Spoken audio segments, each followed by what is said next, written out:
बिस्मिल्लाहिर्रहमानिर्रहीम। अज़ीज़ान मोहतरम, मैं मोहम्मद दानिश कादरी अपने चैनल मुर्शिदी में एक दफ़ा फिर हाजिर हूँ।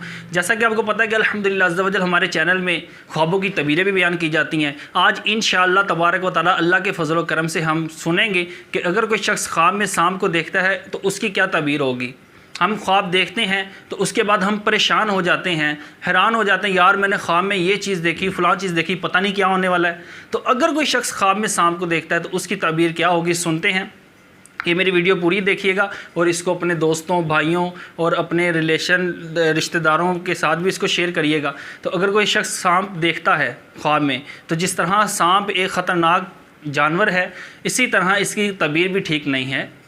अगर कोई शख्स ख्वाब में सांप को देखता है तो इसकी तबीर ये की जाती है, जो माहिर तबीरात हैं वो इसकी तबीर ये करते हैं कि जो शख्स ख्वाब में सांप को देखेगा उसके लिए कोई ना कोई परेशानी आने वाली है, ठीक है, कोई ना कोई उसके लिए मामला ख़राब होने वाला है। तो ये है कि अगर बिलफज़ आप ख्वाब में सांप को देखते हैं तो आपने परेशान नहीं होना, आपने ये करना है जी अल्लाह तबारक व तआला की राह में कुछ ना कुछ सदका करना है कि अल्लाह तबारक व तआला की तरफ से जो मुश्किल आनी है, क्योंकि सदका बलाओं को टालता है, तो आपने सदका देना है। तो इंशाअल्लाह तबारक व तआला जो आपके साथ कुछ बुरा होने वाला है या कुछ ऐसी गम की खबर आने वाली है, अल्लाह के फजल व करम से वो टल भी सकती है, क्योंकि सदका बलाओं को टाल देता है। तो ऐसी मज़ीद वीडियोस देखने के लिए हमारा चैनल भी सब्सक्राइब करिएगा और साथ जो बेल का बटन है उस पर भी क्लिक करिएगा कि मेरी रेगुलर वीडियो इस तरह की आप तक पहुँचती रहे। अस्सलाम वालेकुम।